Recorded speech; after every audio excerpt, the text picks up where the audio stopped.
So just let me make sure it's live, and then we'll say hello to everyone on YouTube, which will be all of no one. And then we will press record and get going. Here we are, being redirected. It's all very exciting. Keeping us in the loop, like, oh, it's all being redirected. Let's go. Here we are. Is the symbol popping up here? I can see a YouTube symbol on the top right. Which means we are live. Hey, so hello to everybody on YouTube. We're going to start the live recording shortly. I'm just waiting for everything to stop swirling, and then I will press record, and I get to interview the lovely, amazing Sarah, who has been with us for 3 years. Can't believe it. 3 years. How 3 years have flown by. I was Right, going to let me say, it turn goes the quick. does. Right, let's turn the volume down here. That's really what I'm trying to do, is turn the volume down on YouTube so it doesn't disturb our recording and it doesn't have me twice. I think hearing me once is enough. Right, so this is a live broadcast of the A&S Front Row. We're going to press record on the cloud. Ooh. Welcome to another episode of the A&S Front Row Podcast. And today I'm joined by the lovely, the charming, the beautiful Sarah Archer, who is returning for the third year. So this is part of the Judges series. For those of you listening or listening on record, just remember, as I record this today, that the Speaker Awards are open. We've got 10 days left to get your applications in. The deadline is the 30th of April. So if you're thinking about it, if you're halfway through the application, consider this a polite kick up the butt to get going and get your application in. And we're going to hear from a veteran, 3 years running, Sarah Archer, who's been with us, who's going to give us her take on what she looks for, what makes good, what makes not so good, and everything around that. We'll also find out a little bit more about Sarah beyond the awards, because believe it or not, people do have lives beyond the Speaker Awards. I know. It's a shock. It's a shock. But Sarah, welcome to the A&S Front Row Podcast. How are you? I'm very well, thank you. It's Monday, and thank you very much for having me on your show. I know it's Monday, it's 10 days to go, and then you kick into action. You kick in, and then That's all the right. judging starts. So let's start a little bit with your journey to the hmm Speaker Awards. So we connect. How did this happen? Like, I I kind of don't remember remember. beyond the first contact, like how that happened. But how did The- how did we get connected? Was it I through a can't actually client of remember, yours? to be honest, Elliot. I was thinking about this the other day. I was thinking, how did we actually I think we just might have connected on LinkedIn and decided to have a chat and then found out what we both did. And then you mentioned this, and then you suggested maybe, or asked if I would be interested in becoming a judge. Yes. And I liked what you were doing and the sound of it. And so I agreed. And here we are 3 years later. 3 years later. Yeah, I think it's something. I think it was probably at the time I might have been doing gig getters. So I was connecting with people with speaking Ah, yes, possibly. communities. And Mm. then we just connected far beyond that transactional thing, which I don't do anymore, the gig getters. And then I was like, hey, I think you make a great judge. And yeah, here you are. So tell me, Sarah, you're 3 years in. First of Mhm. all, why do you come back? I mean, we love that you do. Like, I'm so grateful for you and all the judges, but what brings you back year on year? I think I think the idea of the awards is really good because I do think, the whole reason you set it up, as I understand, was because there was this gap Yep. in the industry of Hmm. an independent awards to sort of, you know, showcase what's good about speakers. And I think the what I enjoy seeing the variety of speakers. I also am interested to see, where speakers are in terms Hmm. of standard and what's going on in terms of the way that they're sort of presenting the ideas that they're presenting and so on. So I enjoy seeing that variety. I enjoy seeing great speakers. I still think that they're a minority in some Hmm. cases. And I like to showcase those people who have put the time in to get great content and great delivery, because it is about those two things. It's about substance and style. And where we can really showcase those great examples of that, I think it's a great thing to do.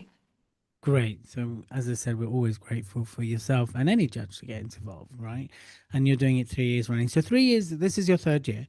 Mm. So, for the last 2 years, what does good look like? What have you seen that really stood out for you? What are the kind of applications that you're like, yeah, before we go into no? But what are the, what in the yeah?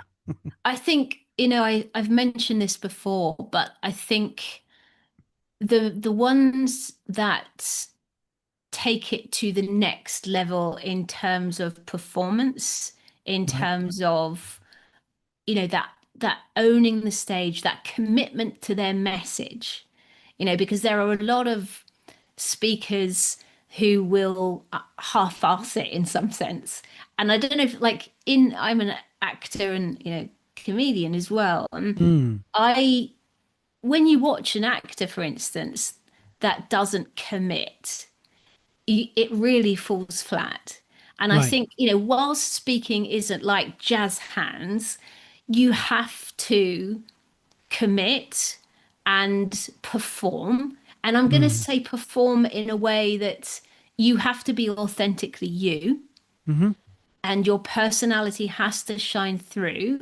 But we have to bring the words alive in a way that engages, that moves, and all, emotionally engages and grabs attention of the audience.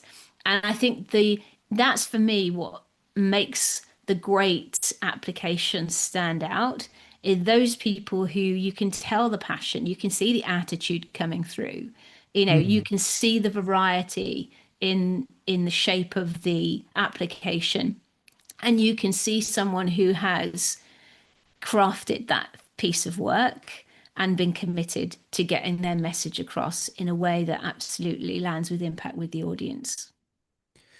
So there will be one person that does jazz hands, and that would be Jazz on Parfar. So she's the only person that would have jazz hands because her name is Jazz and she has Yeah. hands.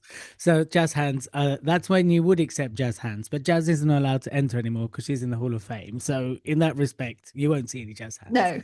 So tell me, what I really want to pick up there is a bit like an actor commits to the character, right? They're Mm, fully in, they're mm, immersed, right? That's how they become. That's the great actors. They're mm. pretty, like you say, there's far Yeah. and few between. What does a speaker that commits to the craft of speaking in your mind look like? So, I can give you some examples Yeah, from last year. go for it. Um, so Adele, who won, Adele, yeah, she won Best storyteller. Storyteller. Yeah, Adele Bates. And Yep. yeah, Adele Bates. And you can see in that entry, she created a whole scene for the Mm, audience to step into. With minimal, like it's not like she had a whole set and props. She had one yeah. chair. And she created a scene that really hit home the point she was making. She became a different character Yep. and she took the audience with her on that journey. Mm, And I think that for me, it stood out really from the other, heads and shoulders. Well, there was, there was a few, but this one was the reason that it stood out is because I could see this whole thing being brought to life. It was an experience for the audience, as well as being a really important message. yeah. And audiences, you can have slides, and I'm not nothing against slides. Slides are Mm, great, but if you can create that for the audience, it lingers in the mind, and that message lands so much harder. So that's one of the key things that stood out for me. mm-hmm. I think Nicola was the other category that I was judging. In relation to her entry, I think her message was, and it's TEDx, so we want to have that super, Oh yeah, super Nicola Morgan. clear, yeah, Yeah. idea that whilst it's simple, is profound and lingers. Mm-hmm. And I think the thing with Nicola is that stood out is her personality shines through so strong, and still she lifts the thing up into a performance level without, without anyone thinking it's stagey, overly performative. It was just really, really strong, and she embodies that commitment, I think, to the piece in Right. terms of she gives it. leaves it all on the table, and yeah, it's really, really strong. So those are the The things, two. yeah, I think it's so important that we don't want to become someone else when we are speaking. We want to be ourselves, but we want to use all the tools that we have to bring that message alive for our audience. So with its voice, the choreography for the talk, Yeah. body language, creating those pictures for our audience that help the message land. So yeah. Love that. Well, Adele was on this podcast, so if anyone listening want to hear what Adele had to say, we do have a podcast with her. Also, Adele, we have a resource page now, Sarah Archer. I don't know if you knew that. I don't know why I said your last name there. I don't know why I was trying to sound all official. I could have just called you Sarah, right? Anyway, there's a resource page on the speakerawards.com and we actually feature Adele's entry. So Cool. this year, what we've done is we've highlighted a few, what does excellence look like so people can actually see, but not go, oh my God, they're so good, but go, okay, that's what I need to look like. That's Aspire the to. to get some inspiration from. The last thing we want to do is compare to despair. Oh my God, they're so good. I'll never be as good as that. That's not true. Our message is always back yourself, right? And that's kind of Yeah. like, you got to back yourself. And the key thing that we're finding from, generally speaking, from a lot of people that applied, a lot of people that won, and even people that haven't won, they talk about how the process helps them streamline and get Mm. very focused in, right? So, from a judge's point of view that sees the end result of that, you've told us what excellent looks like. What does not excellence look like? No names mentioned. No, no, no. And I did actually do a podcast episode on this. If people want to go deeper, I did sort of do the good, bad, and the ugly, but not naming names, just Yeah, no, so observation, so people can people learn. could learn. Absolutely. Yeah. Yeah, absolutely. Um, I think when you get to the level of Nicola and what they have done is Hmm. they have built up additional skills and invested Hmm. in, perhaps some comedy, some, improvisation. You can see they've invested in their craft. Yeah. I think what stood out from the other side of the coin is where people haven't really thought through, how is this going to come across to the audience? How am I going to keep this audience engaged? Um, there were people who were very much telling rather than showing. And I Okay. think this is a huge thing. We cannot tell our audience anything. Our job as speakers is to lead them to see it for themselves. And especially in a storytelling category, Right. and I would say, to be honest, any category, you know, telling a story, bringing the narrative to life, bringing the message to life, is something that, needs to be there at a minimum. Mm. Because people don't want to be told, they Right. will encourage resistance. So, making sure that you are sharing a bit of narrative so that people can see this, themselves in the message. Also, not, you can tell the people where it felt like it was a pitch going on. Okay. Yeah. you know You're the second. No, third judge to mention that, by the way. I want to go yeah, back to your flow, but Ricky, Dom, yeah, and you now have all mentioned that people have felt the pitch. So yeah. yeah. And even to the point, where some people were showing their books in the in the video. Like, I don't, I'm not interested in from a judge's perspective, particularly. I'm Yeah. not interested in what you're selling. What I'm interested in is, well, I am actually, I will qualify that. I am interested in your selling your message. What Mm. I'm not interested in is you selling your products or services or books or whatever it is. My job is to assess whether you have sold me on your message. Have you got me bought in to the idea that you're trying to get across? Have you got me bought in to you being committed to, that message? And, as you said, the thing behind the awards is back yourself. And I Mm. think there is a back your words as well, in terms of speakers, and that comes back to that commitment. I think there are some simple things like, if you're telling a story, about you, as a younger person or a child or whatever, don't put things that an adult would think into the perspective of that child, because it breaks that kind of fourth wall, if you like. Your audience is going to be stepping out and going, well, that doesn't make any sense. And I think that's the thing is, again, you've got to be ahead of your audience. If I say this, if I ask Mm. this question, what are my audience going to be thinking?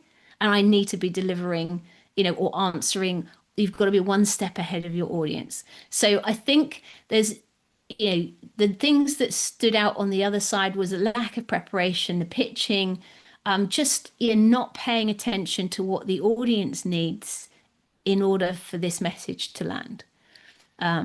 Yeah, I hope that gives you some help on that. Yeah, yeah, definitely. Well, it's also for me, I can't apply. So, but for the Not people you applying, particularly, but you, the wider audience. Yeah. yeah. So would you say then you've come across quite a lot of overindulgent, like people get too self-indulgent in what they're putting forwards versus something that would sell their message, their speaking, their delivery better? Yeah, definitely. I think, and I think this is works on two levels. Yeah. And this is something that you see, is this for you or is this for your audience? So is being absolutely ruthless in cutting things which aren't relevant to your message. And, there's a lot of fluff in some Mm. senses. And I think being also, when we look at self-indulgence, is is your message, like, is your talk going to be relevant for people and be relevant for a commercial market, in whether that's corporate, whether that's individuals?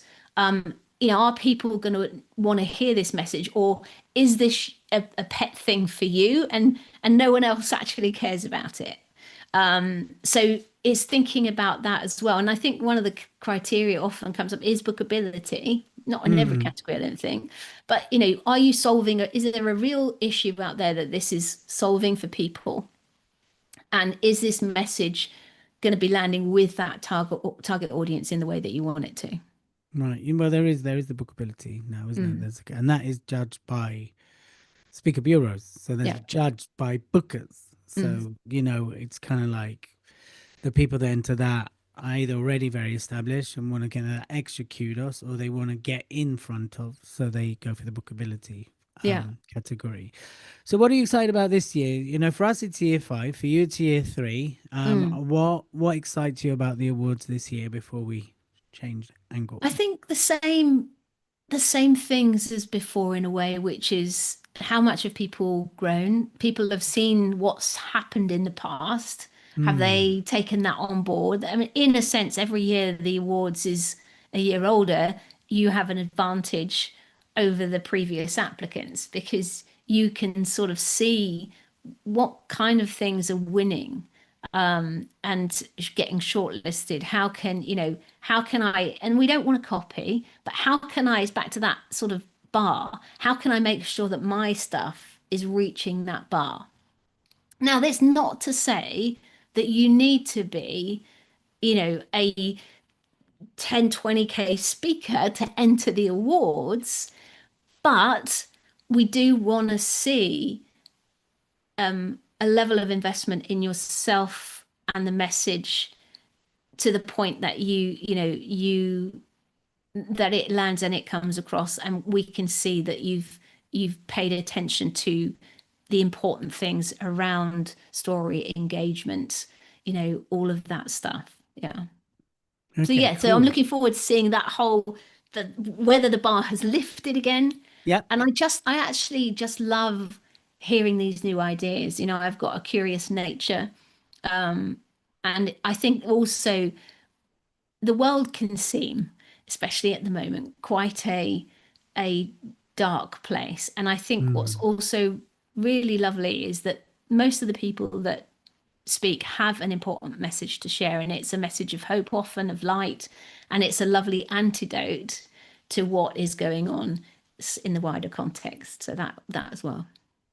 Brilliant. And of course, it's a great day and a great evening on the 3rd of July, which is Yeah. where the winners are revealed. And of course, where we have the Speaker Summit, which is run during the day, which is a separate thing to this. And when you set off, I'm going to ask you this question actually, because someone Mm. emailed it in, right? And so I think it's worth us addressing. Yeah. If someone films the talk in their living room Mm. for the awards, how much would that impact your perception of them? Or does it not matter because you're judging their speaking? To be completely honest, I,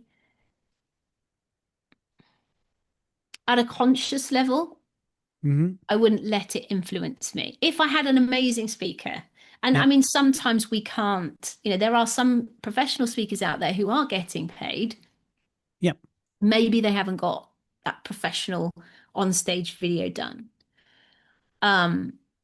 So at a conscious level, I wouldn't mark them down, Mm-hmm. except I would say that if you aren't on stage, like I Mm-hmm. think the people who have got that stuff on stage have got an advantage Yeah. because they are, they're on stage, they're using the full range, they've got more space to bring the message alive. And I think that, that does give them an advantage from being viewed from a judge's perspective because I'm seeing that whole thing. Mm. If there was a story, if it was storyteller, for Yeah. instance, I would still be able to judge their ability as a storyteller, whether Right. they, got me into the story, their skills, but again, would I be able to, Adele one because she was able to create that scene. So it would Right. depend. If you're going to film at home, you've got to film it to the point where I can see everything. Yeah. I can see what you're trying to create. I can see and hear clearly. So I won't mark people down because they're not having a professional video.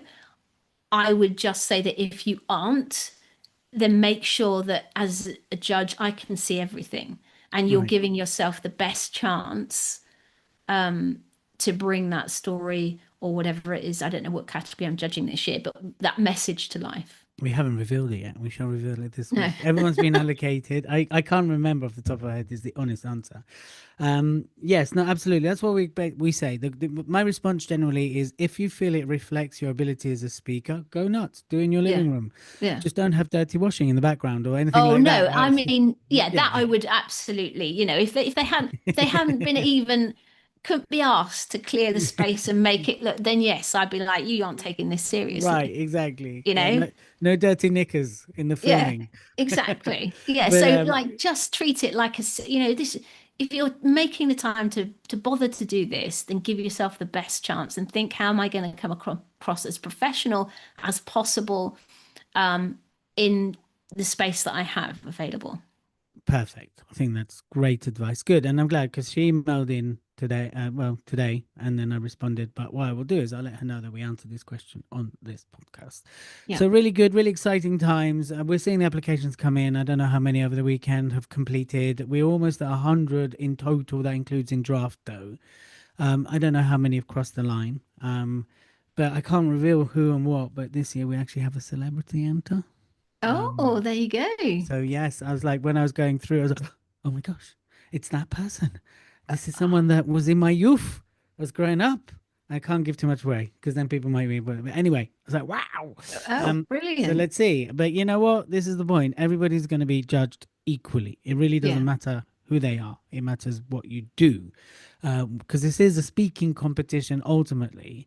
And like you mentioned, you don't have to be a 10 or 25K speaker weekly. Get those enter, and some of them don't doesn't that doesn't automatically mean that they're suddenly going to win, right? Everyone's measured equally, everyone's marked equally, regardless of status, earnings, etc. So I just want to reiterate everybody that is listening and watching live on YouTube. Just remember that the applications, as this is being recorded, close in 10 days. The speakawards.com is the place to go. So get your application in. Don't leave it to the last minute. Give yourself time. You can edit up until the actual date can close it, and it will close midnight 30th. There's no haggling. There's no bribing. It shuts. That's it. It's done. Window closed, locked, sealed, nailed in. It's not opening. So make sure you get applications in. 10 days to go as I record this. So by the time you listen to it, it might be less. I don't know. Sarah, outside of being an amazing Speak Awards judge, tell us a little bit more about what you do beyond the judging, because it's a tiny, tiny part of what you do. So basically, there's a few things. So I am an international speaker myself. Yep. I speak on communication, strategic storytelling for organizations to help them get buy-in, to help their leaders launch change effectively, all stuff around that. So giving people a cheat code for communication. Ooh, cheat code for communication. I like that. Yeah, so that's that. I also work with individuals, so it could be corporate leaders, authors. I work a lot with business authors who want to turn their book into a profitable talk, and experts who absolutely want to nail their signature talk. So I work with them to help them nail their talk and get them booked and getting paid.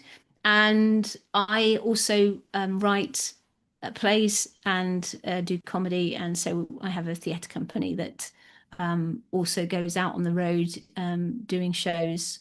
So that's the majority of what I do. So yeah. So you do many things, but all kind of in the same space. You're still kind of, it all involves stage, performance, Yeah. delivery. Storytelling, I think, is like my I think that's the golden thread through everything that I do is, stories, whether that's strategic ones for business or ones for getting a message across in a play or whatever. So yeah. Oh, good. And how are you finding with the current climate, everything that you do? Are you finding that it's affected in any way, or are you finding not? Like, I guess it's all different, right? Theatre's one thing, comedy is another. Yeah, So, I mean, I would say theatre is one of those luxury items okay. in the sense that people, I think it's very hard, especially for live performance. Hmm. Generally, people have got into a little bit of a rut with COVID or whatever, and there's so much variety available on TV with all Yes. the streaming services now. I think also that theatre is, this is a side thing, but it's becoming quite elitist in the sense Mm, that it's yeah. very hard to make it pay outside of the West End. And even in the West End, most of the West End stuff has got Arts Council funding. And I Right. think it's such a shame that, we're in danger of losing this art form that is so powerful. I love film, I love TV, but there is another, there's just another experience being live in a theatre where people are on stage. So yeah, so we're doing okay. We're not out on tour all the time, but I do think that it's harder to get bums on seats in a live Hmm. space. So yeah. So here's something that's kind of zooming out actually quite a lot. I wanted to ask you this before, but I think this is the Mm. moment to ask you. I'm ready. I'm ready. Um, Locked and loaded. locked and loaded. Do you feel, because I've been listening a lot around AI and stuff like that, both the kind of the amazingness and the other side of it.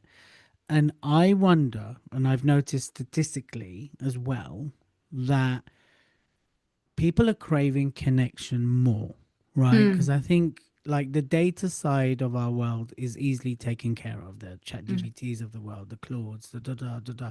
Right, we can get information. We've always had like it's the next level of getting information. mm, But what we're finding, for example, with Gen Z is they're going less and less posting and more connected, right? So they're going into WhatsApp groups or they're going into dark postings, like places where they can connect. I don't mean dark as in sinister. mm, And actually the internet's plateaued, and actually content has kind of reached a level where, first of all, people don't trust it because Mm, AI can generate so much of it. So there's a distrust. mm, So what I wanted to ask is, are you seeing more craving for connection, and therefore you're kind of seeing more of an uptake on things because people want to be in a room, they want to feel the person, they want to hear the person, right? Even mm, video these days, I think now what we're going to see more and more is skepticism around video content. mm. So how are you finding that aspect of your journey? Yeah, it is something. I think that's true that people are looking to have those, certainly in a coaching space. So I will be doing some live events this year myself Yeah. around speaking, working with speakers, directing them to bring their talk to life. But I want to, and I feel like people are actually looking for that Yeah. high touch and connection. Um, I think that there is a backlash against AI, Hmm. and I agree. Like, it's so difficult to know whether this is real or not, and it makes you skeptical of anything you see. I think, fortunately, there are ways you can tell. And I think if this is also going to be really important for creators who have, it's building up that trust with their audience, Mm. that there's no way that this could be AI, and that you are, showing up as yourself. And, I'm not saying, I think there's a place for AI. I use AI for research. It's so much quicker. I Mm. will use AI for bouncing Yeah, ideas me too. off of, Yeah. I would never, I'm just about to start writing a fiction book. I wouldn't dream of having AI involved in that in any way of the writing. In the same way that I would say speakers who rely on AI for talk content, Mm. that's a big mistake, because it will never, you can edit, you can get ideas, maybe even get it to edit and help with that, but never just do a talk. It'll be soulless. It won't be you. Yeah. I think you're right. I think, and I hope that that will also translate into more people going to the theatre, To the theatre, right? to, live performances. But I think you're right. I think that tipping point has probably been reached. Yeah. Um, yeah. So, and now a question is around money. Can people afford it Right. with That's the everything? So next it's problem. like it's a challenge. It's a really challenging context that we're living in at the moment. But I think you're right.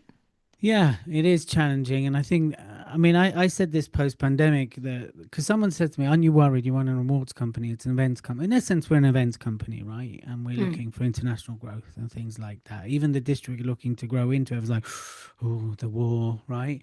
yeah. But first of all, the war won't be going on back then. And then someone goes, yeah, but that's what they said about the Ukraine. And I'm pretty certain the war won't be going on in a year's time. No. But they're like, oh, but you run an awards company, you run an events company, aren't you worried about people, not attending? And actually, if we look at the data and I look at what's going on, I think people are hungrier than ever for having to have authentic connection, to Mm, be in the room, to feel people.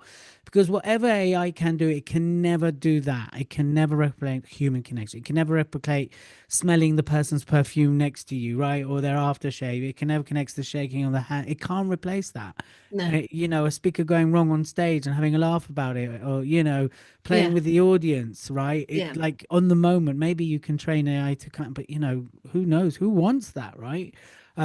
So I think in that respect, and I think we will see more rooms getting busier, hopefully theaters in your case as Mm, well, because people will want the live. They want mm, the live, right? We've done the living in rooms and streaming and watching talks online, and plus, we have, like you said, we have information going out of our ears, right? I almost mm. said a very rude word there, and I stopped myself. But I think people are craving connection, and Mm. also, I don't know how you're finding this. This lead to my next question. I think people want to see imperfection. Yes. Yeah. I think that's true. I think not only does it not only does it give you some sort of, you know, guarantee, or in a way that it is like, and also, we're not, if we're perfect, we're not relatable. There's no human being that is a perfect human being. And I think that people relate to you better if you do are able to show that you're human, Right. that you fluff things, or that you are like you said, live and in the moment. My dog just coughed a little while ago. Nothing I can do about that. That's we're live, um but that's, I think you're right. I think that it's our, showing our humanity Hmm. and all that that constitutes in terms of flaws, foibles, quirkiness. That's what makes you attractive to people. But owning that, being fully self-expressed is the way that people come to you. And perfection and M dashes, and you can even tell though when the AI is trying to be human, it's still like, no, you really cut that up. It's not, so yeah, so I think that's right. I think we need to embrace our humanity and all that that entails, and share that with people, so that it builds that connection and trust with our audience. Brilliant. Love that. And on that note, I don't know about you, but in our household, the kitchen table is the hub of everything, right? So I've got two young kids and a wife, and then there's me. I think I constitute as a young kid as well. And it seems like our kitchen table is, no matter how many times I've tried to move it off the kitchen table, get my kids to do things elsewhere, the kitchen table is where art, craft, we eat there. We talk about our future. We talk about aspirations. We also, have stressful dinner times like most families. It's the hub of everything. And that's Yeah. kind of like, so the kitchen table for us is the hub of the future. Hmm. So what's on your kitchen table, Sarah? Um, yeah, I think so. As I mentioned to you before we came on air, my other half is pivoting in career. Right. And so that's thrown up for me a whole, period of introspection where I'm assessing, you know, am I joyful in what I'm doing? And I think what I've conclusion I've come to is that I am needing to follow what brings me joy. And I Mm. think, and if I can focus on that, so this is what's on my kitchen table, doing projects, and things that bring me joy, and that is where my creativity and flow come in. Also got to put food on the table, and this is where we talk about, we've got to have that Venn diagram overlapping Mm. between joy and commercial viability and all of that stuff. But to prioritize that. And I'm also I'm a bit of a nerd. I play a game called Magic the Gathering, and I've set my sights on trying to do some competitive tournaments Oh. for Magic the Gathering this year as well. So I'm enjoying learning and developing as a Magic the Gathering player. So yeah, Oh, it's very okay. nerdy. Yeah. Wow, So what is it? I don't know anything about this game. Go on, give us a it's top really cool. level. So top level, it's a trading card game similar to, there's Pokemon, there's Lorcana, there's those that people probably heard of Pokemon. Magic Mm. the Gathering has been going since the 90s. It's a game where you cast spells, Oh, and this is the human connection side there, because I play Magic twice a week with okay. with a whole variety and demographic. We go to the local game store and we play Magic in various formats, and it's a laugh and it's a social thing, as Yeah. well as keeping you sharp strategically. It's a very strategic game, but it's you can learn it easily, but you can also keep growing at it. So yeah, Okay. it's really cool. So I absolutely love it. I've got addicted to it. Myself and my wife got addicted to it, and yeah, I play it at least once to twice a week. So yeah, it's cool. Oh, well, good luck in your competitions. And of Yeah, course, no. it's interesting because I think every now and then, especially as entrepreneurs or professional speakers, you kind of hit that intersection of going, what makes me happy or brings me. I mean, I talk about fulfillment versus Mm, happiness, right? Because I strongly believe happiness comes and goes. We're a human being. Like we have mm, ups and downs, but fulfillment is longer lasting. If you're mm, fulfilled, you can have happiness and unhappiness within that. But if you don't have fulfillment and you have happiness, and it's a lot like the drop is much steeper, Yeah. right? Or a life of purpose, one might say. Like if you have a life Yeah. of Yeah. purpose, there's ups and downs, right? Yeah. And it's funny because like what we talked on Flair is I want to up level everything around Yeah. this business, including the commercial aspect of it. And it's interesting because I still coach myself and I still do other stuff outside of the business. But in an ultimate ideal world, I wouldn't, right? All Mm, my energy would go into it. And so part of up leveling is bringing it to that point where I, can phase out other mm, things I'm doing. And I want to. It's not like I'm resent. It's like I want to do that. yeah. So you do have to find that balance of, Yeah. the commercial aspect and fulfillment. And so, yes, like yourself, we're working on that as Yeah. well. And, Good. I've got some stuff after this where I need to put my head down and get right, which can help make that Yeah. happen. So it's interesting. And I was at that place we were talking about last year. And for me, it was a real interesting, it wasn't prompted by my wife, it was prompted by I'd done a training down in Sevenoaks. So every now Yeah. and then I'll do like a day training and then a filming day. So it's 2 days where speakers come, we Mm, take them through a structure, and the next day they film it. So this year we mm, filmed it live in a theatre, big theatre, great experience. And I remember last year I was there, and normally when I finish these trainings, I'm buzzing. I'm all over, and I'd arranged to meet someone. It was her birthday. It's like, yeah, like how it'd normally be. But finished this particular one, I had a headache. I was tired. I didn't want to see anyone. I was like, what is this? And I remember mm, I was in this hotel and I left my phone in the room on purpose because I didn't want to, I wanted to sit with it. I wanted to go, mm, what is this? And I remember sitting there and I'd ordered my dinner and it's just me and no one else and no phone. And it just came to me. It's like, I just don't want to do this anymore. Right. mm. I've done training for God knows how many years, like well over a decade. I'm kind of done with the training side of Mm, things. And that was kind of the beginning for me of removing things, right? mm. Gradually removing things. Um, and like and so it's led me to a much better place, but like, equally things need to up level with that. So Yes. was that similar to you? Or is it just prompted by your wife kind of going, oh, I'm going to do this, and you're like, well, what do I want to do? Yeah, I think so. I think we are going to shake things up in terms of offerings. I've been reading a great book by a lady called Elsie Lincoln Benedict, who is um, she was around in the early sort of 20th century, going around lecturing, and she was quoted by someone called Napoleon Hill, Oh who's yes. the author of Think and Grow Rich. And I've been working. I took some time out, like about a week out, just to work through. The book is called How to Get Anything You Want. Mm, But first, you need to be clear on what you want. And right. so This I is was it. literally working through, that whole thing of what does bring me joy, of what I do or what I could do, what brings me joy, what is my deepest desire that I want to commit to and, work towards myself. And then I do believe in the universe delivering to you as well if you're working with it to co-create your future. So yeah, so I spent time out looking at what are the things that I do. I will let go of some things.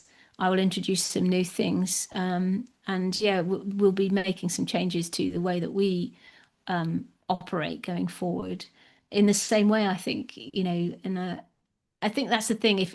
If you do have that, there's another book called The Body Always Keeps the Score, and Oh your yeah. body is telling you Yeah. that that wasn't what you want to do. And I think if you feel sluggish, if you don't want to jump out of bed and go and do things, then that's an indicator that you see maybe something needs to shift. So yeah, I think maybe it's the time for it. Maybe it's something that's happening because of other things that are happening out there in the world as well that's causing this shift in people, or that period of introspection. So what do I really want to spend my time doing? Yeah. So yeah, it's interesting. Yeah, I think especially when, we're quite polarized, quite divided these days. Mm, Unfortunately, it doesn't have to mm, be. I think that a lot of people find themselves reflecting on what they really want, yeah. right? Mm, And I think it's probably one of those periods. I mean, I got there last year. other people get at different times. And I think we're always evolving, right? So I think this is something that even when you arrive somewhere, a few years later, you're like, hey, this isn't what I want anymore, right? I want this. And Yeah. I think it's being brave and acknowledging that, and it's hard sometimes, especially if you've built mass wealth and you make loads of money. It's like, oh, do I really want to leave this? But what's the price? The price on the other side is potentially a life of misery or compromise on who you really, really, really want to be, right? And I Yeah. think that's a big part of it Yeah, as well. definitely. So as we start to wrap this up, I always ask this question.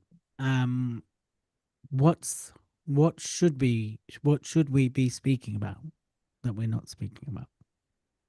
Hmm. Interesting one. I was on a podcast the other week and they asked me what was I seeing happening in Mm, my industry. Um, so obviously, as I mentioned on the other podcast that I was on, DEI is taking a bit of a hit because mm, of the wider context of things. I think I think this really important thing is that what you don't want to speak about is stuff that you perceive is popular, and jump on the bandwagon. Because if you're not fully, feeling it, and it's not a message that you really care about, then I think if you're just doing it for purely commercial, that's the other side of the coin. It's not going to be coming across as authentic or whatever. Um, I do think, it's impossible not to consider the impact of technology and AI. And mm, I think that there will be, for a lot of people, angling that into your message, not to take over your message, but, like you asked me that question, it's going to come up in future of work. It's going to come up in anything relating to work. It's impossible not to acknowledge the impact of this going on. Um, I think that, if we are craving human connection, that might be an avenue to look at how does, how do I speak about that? How does what I do link into that? But yeah, tech, connection. I mean, and you've got those evergreen subjects of communication, leadership, and all of that sort of stuff. I think people are going to be coming to a crossroads too. We've been talking about it. I mm. think there will be a number of people who will be the fallout of AI in terms of their careers will need to shift. So I Right. think that there will be, certainly in the B2C space, speaking, there will be an opportunity for people to, and potentially in the corporate world as well, if you can talk about what's next for people and how to discover that, that may be a place as well. Um, yeah, so there is a few things that I'm thinking about. So what's the one Maybe thing what's one thing you'd like to highlight in this so podcast? in terms of what No, people in should terms speak of about. what should we be speaking about that we're not speaking about? Bringing to the forefront of conversation. If it's Oh, political, I okay. might not respond, but Yeah. this is your chance to kind of So on stage or off? anything, anything in the world that really you think we should be talking more about that we're not talking enough about. I think one of the things that's really, I'm a LGBTQIA person, Mm-hmm. and I was talking the other day about how labels are being weaponized in order to Okay. sow division, Yes, true. and how important it is for what can absolutely be an antidote to that is telling the story of a single person and knowing the person. And because as soon as you can understand, how things impact one person, then it takes all the power away. I think we should be speaking about um, humanity and human Yeah. being. Like I think that connection thing is important from that perspective as well, because we don't want to be talking about big groups and labels. And I think the more that we can bring it down to the level of individual and bring people's attention to real life stories rather than labels and groups and that sort of thing, that's what I think is really important. We've got to, and this is, not where I expected to go with this, but That's okay. we That's exactly why I asked this. Yeah, I think, the world is a difficult place at the moment, and it's easy people are feeling anxious, and I think it's easy. You got some people will say, well, I'm not going to look at what's going on because then it won't affect me. But then the other side of that is, how do I be a good corporate citizen, good citizen in the world? And I Mm, think it's just by, like being kind, being human, reaching out and focusing on the things that you can influence and control.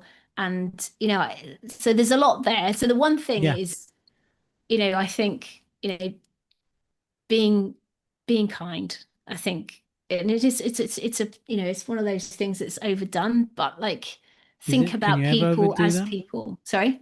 Can you ever overdo being kind? No, maybe not. But I think it's just recognizing what's the same about us rather than what's different. And Yeah. that's the most important thing to speak about, I think, is what brings us together rather than divides us.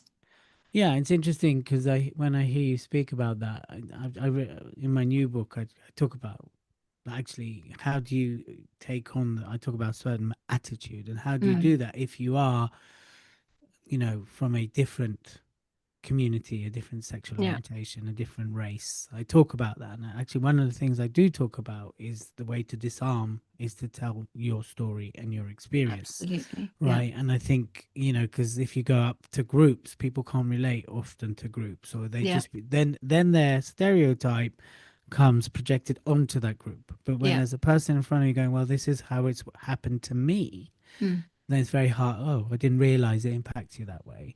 yeah. And I want to ask you this, and feel free not to answer. It's not a controversial question, but I find it's the gray areas that are the hardest to approach, right? So if someone's outright prejudiced, you Mm, kind of get, what you're getting there, right? And then it's a choice. Do you fight them or just go, you know what, I'm actually not going to influence them? mm, Then, of course, you got the people completely on your side, which is great. We want those people.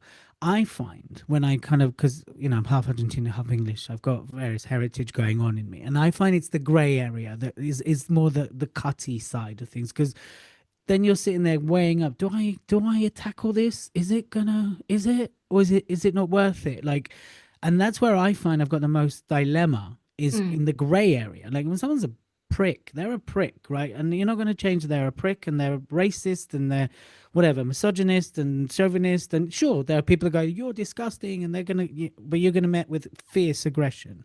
And then it's a choice. And I completely admire the people that go for it, right? You take those people on. It's the gray areas to me that I find are also the most dangerous. From mm. your point of view, what do you think and about that? I think it's really important in those situations. So, often people will say things that um, they've heard or whatever, and Yeah. they're not that. And I think it's important. You can, like you said, if they're completely at each end of the spectrum, no point. But I think it's important to challenge that, but to do it in a way that is bringing people towards you. I often talk about the pull and the push, and speakers have Right. a role, and this is something for people to take on board. If you push your audience away by saying something provocative at the start of your talk, by challenging something they believe to Mm, be true, then you always want to pull them back to you. But there is a way to challenge what people say or get them to try and see another perspective in a way that builds bridges and connection rather than tears them down. So I would, if it was something that I really wouldn't want them to go on believing this, if it wasn't true, yeah, of then course. I would probably, gently try and show them another perspective. And I would say that's a really valid view, and that lots of people have that same view. But I don't know if you've come across this. And then I will try and again, I will always go for a story if I can, because Okay. that's the best way to. So I don't know, like I would, because I think lots of times when these things go unchallenged, or Yes. that's when that person tells another person that, my parents do it a lot. And and that the problem is it's all algorithm driven as well, because the Right. moment you click on something, you're going to get more of that stuff. And Right. also I think the other thing is that people can get in an echo chamber, even the best Right. intentioned people. And I think it's always good to try and see multiple perspectives, um, before coming up with your own even. So, yeah. And from your world, have things got better, the same, or worse? In my world, in relation to, Being married to a woman, and from okay. what you're seeing, Okay. because you mentioned the DEI space, right? Yeah. So do you feel that people are more tolerant, more accepting? Do you feel the last few years have destroyed that and there's now a massive separation? Um, I don't feel, I mean, I'm blessed to be honest. I live in West Sussex, 20 minutes from Brighton. Oh, yeah. So and most of the time, my clients and people I interact with, I don't feel any issue Hmm. from that perspective. I think in the community, there is still issues around trans stuff. Okay. I'm not trans, I can't speak on that, but I Yeah. know that that's a group within this, Community. sex community that is still having some issues. Um, I would say the biggest thing that I see and Yeah. feel, not so much myself, but stories of, is the difference is being a woman. Okay. So that's, Over yes. being gay, being a woman is still one of the biggest issues that I see. And I think this is something we really have to guard against as a society, because it feels like, and I see things that there are agendas getting pushed to backtrack the ground that women have made up over the years in Hmm. terms of equality. And I feel and I can see that slipping in Yeah. certain areas.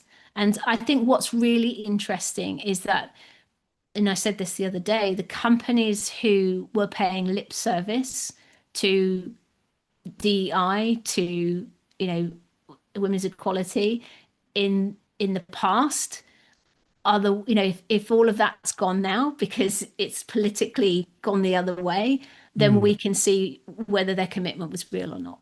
So Right. that's going to be interesting to see when things swing around the other way. They were the ones who kept on going. But yeah, women and women in speaking is a Is a huge, big one. yeah. And I heard a story just the other day around fee discrepancy, and Yeah. an agent saying they couldn't put the woman's fee up because it would price her out of the market, and the men are charging double. And It's that not stuff okay. is still, I would say, a big issue. Yeah, no, that's not that. I mean, we do our as much as we can. We're not perfect, but we do as much as Mm. we can to champion and to get women and to make sure it's an even, Yeah, you know, um, even lineup as much as we can, if not more. yeah, Like the whole VIP day is women led. On the day before the summit. yeah, Look, we don't always get it right. Something Adele said actually when I asked her, like, what attracted you? Why? What was it? And she said two things. One, she saw the amount of diversity, mm. and the other thing she said was when she emailed me to challenge me on something she felt that was heavily on the man's side. I was like, thank you for your feedback. We don't always get this right, and she just my response, which was Mm. genuine, like, thanks for highlighting this. That also kind of brought her in. And Jazz often talks about when she comes in the room, she feels like she's in the room with her people. There's Yeah, diversity, there's, inclusivity. And mm. that's something that's very important to us. I mean, if you look at the team alone, we're very diverse. And Mm. and it's just something that's on the forefront and is important to us. We're in the process of choosing the Lifetime Achievement Award. And we were like, look, we cannot, like, it's funny because when I interviewed Jazz as well, she's like, am I the only woman? And at the time I said yes, but actually there's two because Ricky is Yeah, is a woman now, right? yeah, And so by the time I was like, oh yeah, we're really bad. We've only got one woman in our Hall of Fame. Oh, that's really bad. So this year we literally have gone out looking for a yeah, female. So I agree. There's a lot more can be done. There's a lot more that should be done. And I think that there's no excuse anymore. I just don't think there's like I don't know if there's excuse in the past, but there's definitely shouldn't be an excuse now. Period. no, Right? yeah, Women have proven to be better leaders, proven to be better business leaders. It's been proven scientifically. This isn't me putting men down, right? It's true. Like, that just the brain it works differently. Women think differently. They think more inclusive. They think more communal. They lead better because they're more aware of other people versus the hunter mentality. mm. And I think that should be encouraged. That should be Yeah. encouraged and should be brought more to the forefront. So there we go. Yeah. Rant over. But one thing that's important to flag, just for Yes. men listening, watching this, as a judge, it doesn't matter to me whether you're a man, woman, or I am judging on the same criteria across the board. So I just want to make that point really clear. And it's important for you as a guy, not to, like Yes. you should enter 100%. And, so I just want to make that clear. That's Yes. No, important. everyone's judged equally. And I think I said that when we Yeah. talked about a celebrity entering, right? Yeah. Everyone's judged equally regardless of Yeah. race. It's all about your speaking, and that's what people are going to Absolutely. look at as well. Exactly. It's about merit. That's what it's about. Yeah. Brilliant. So last message as we wrap this up, any final words of wisdom to the people who are hopefully going to be applying or listening to this? What would you like to say to them, Sarah? I would just say if you have thought about it and haven't done it, but you know that you have a great message, a great story, do enter the awards and, back yourself, as Elliot mentioned earlier. If you've got it in progress, get on and finish it. You've literally got less than was it 10 days now? 10 days Possibly, between 5 and 10 days to get this done. You don't want to have a regret. Get it done. And if you are going to film it at home, there's nothing wrong with that. Just make sure you give yourself the best chance. Love that. Thank you. Thank you so much. So everyone listening, remember, head to the speakawards.com. You can apply there. You can also look at the resources we talked about today. You can definitely start your application. Everything is transparent. We have what the judges are seeing. You can see the exact same scorecard that they used to score you on, the judges guideline, the code of honors. We put everything to the front. We hide nothing. So if you want to look and review, and there's Q&As on there, there's videos, there's how-tos, there's everything on there to get you going. So get going. Speakawards.com. 10 days to go from the moment we recorded this, not necessarily when you're listening to this. So get in, back yourself, and we'll see you hopefully on the shortlisting, which is happening on the 22nd of May, by the way. So see you all soon. Thanks for tuning in, and we will end this here. Bye, everyone. Bye-bye. Bye. And thank you to everyone who might be listening